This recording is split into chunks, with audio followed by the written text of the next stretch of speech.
नमस्कार। BEd syllabus का एक बहुत ही ज़रूरी टॉपिक आज हम समझने वाले हैं। कल्चरल ट्रांसमिशन में एक टीचर की भूमिका क्या होती है।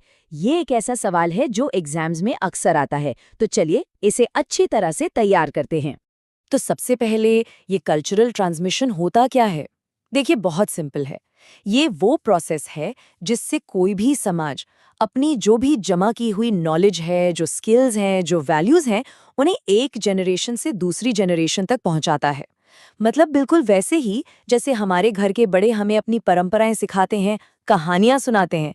ये सब कल्चरल ट्रांसमिशन ही तो है। तो इस पूरे प्रोसेस में सबसे मजबूत कड़ी कौन है? वो है हमारी टीचर्स। असल में वो एक पुल की तरह काम करते हैं जो हमारी संस्कृति को, हमारी विरासत को एक पीढ़ी से दूसरी पीढ़ी तक बहुत ही सुरक्षित तरीके से पहुंचाते हैं। तो एक टीचर के काम क्या-क्या हैं इसमें? देखिए, ये सिर्फ किताबें पढ़ाने से कहीं ज्यादा है। वो एक रोल मॉडल बनते हैं, स्टूडेंट्स के कैरेक्टर और मॉरल्स को शेप देते हैं और ज्ञान को सही तरीके से फैसिलिटेट करते हैं। चलिए इसे थोड़ा और समझते हैं। एक टीचर की अपनी ईमानदारी, उनका सामाजिक व्यवहार और उनका अनुशासन, ये सब कुछ स्टूडेंट्स के लिए एक लिविंग करिकुलम बन जाता है। मतलब टीचर का हर एक्शन, हर शब्द बच्चों के लिए एक सबक होता है जिसे वो शायद जिंदगी भर नहीं भूलते। है ना, ये एक बहुत बड़ी जिम्मेदारी। और यहीं से जुड़ा है कैरेक्टर बिल्डिंग। महात्मा गांधी जैसे महान विचारकों का भी यही मानना था। उनके हिसाब से असली नैतिकता किताबों में नहीं मिलती, वो तो टीचर के बर्ताव में दिखती है, उनके कंडक्ट से सीखी जाती है। जब टीचर खुद ईमानदारी, दया और हिम्मत जैसे गुण दिखाते हैं तो स्टूडेंट्स पर इसका असर अपने आप होता है। अच्छा, तो ये तो समझ आ गया कि टीचर का रोल कितना बड़ा है, पर सवाल ये उठता है कि वो क्लासरूम के अंदर इसे करते कैसे हैं। चलिए अब कुछ प्रैक्टिकल तरीकों पर नजर डालते हैं। ये एक पूरा स्टेप बाय स्टेप प्रोसेस है। सबसे पहले तो कल्चर को करिकुलम का हिस्सा बनाया जाता है। फिर कहानियों और एक्टिविटीज के जरिए उन वैल्यूज को मजेदार तरीके से सिखाया जाता है। स्कूल में त्योहार मनाकर संस्कृति को एकदम जीवंत कर दिया जाता है। और आखिर में डिस्कशन और कोऑपरेटिव लर्निंग से स्टूडेंट्स को एक दूसरे की संस्कृति को समझने और उसका सम्मान करने का मौका मिलता है। अब भारत जैसे देश में जहाँ इतनी विविधता है, यहाँ तो टीचर का रोल और भी ज्यादा जरूरी हो जाता है। उन्हें सिर्फ अपनी संस्कृति के बारे में नहीं पढ़ाना, बल्कि सभी संस्कृतियों के लिए सम्मान भी सिखाना है। ये ना एक बहुत ही नाजुक संतुलन बनाने जैसा है।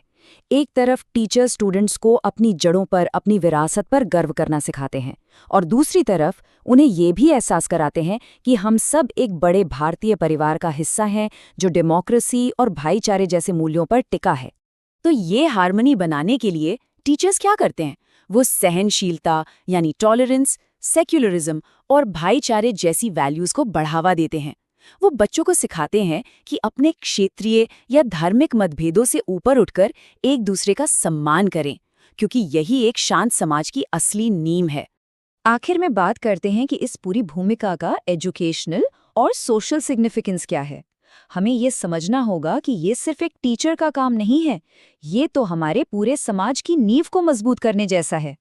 ये भूमिका हमारी संस्कृति को सिर्फ बचाती नहीं, बल्कि उसे और बेहतर बनाती है। ये सामाजिक और आर्थिक बदलाव का एक बहुत पावरफुल टूल बनती है। ये समाज में स्थिरता लाती है, और सबसे ज़रूरी बात, ये हमें राष्ट्रीय और भावनात्मक स्तर पर एक दूसरे से जोड़ती है। चलिए अब फटाफट एक क्विक रिकैप कर लेते हैं जो एग्जाम रिवीजन के लिए बहुत काम आएगा। तो संक्षेप में याद रखने वाले पॉइंट्स ये हैं। कल्चरल ट्रांसमिशन का मतलब है नॉलेज और वैल्यूज़ को अगली पीढ़ी तक पहुंचाना। टीचर एक रोल मॉडल की तरह काम करता है, वो कैरेक्टर बनाता है। इसके लिए वो करिकुलम, कहानियों और इवेंट्स का इस्तेमाल करता है। वो कल्चरल प्राइड और नेशनल यूनिटी में बैलेंस बनाता है। और इसका महत्व क्या है? कल्चर को बचाना और सोशल स्टेबिलिटी बनाए रखना। तो बात साफ है, टीचर की भूमिका सिर्फ पढ़ाने तक सीमित नहीं है, ये तो आने वाली पीढ़ियों को आकार देने की बात है। जैसा कि महात्मा गांधी ने बहुत खूबसूरती से कहा था, शिक्षा से मेरा अभिप्राय बच्चे और मनुष्य के शरीर, मन और आत्मा में सर्वश्रेष्ठ का सर्वांगीण विकास है। ये कोट हमें हमेशा शिक्षा के असली और गहरे मकसद की याद दिलाता है। Don't forget to like and subscribe.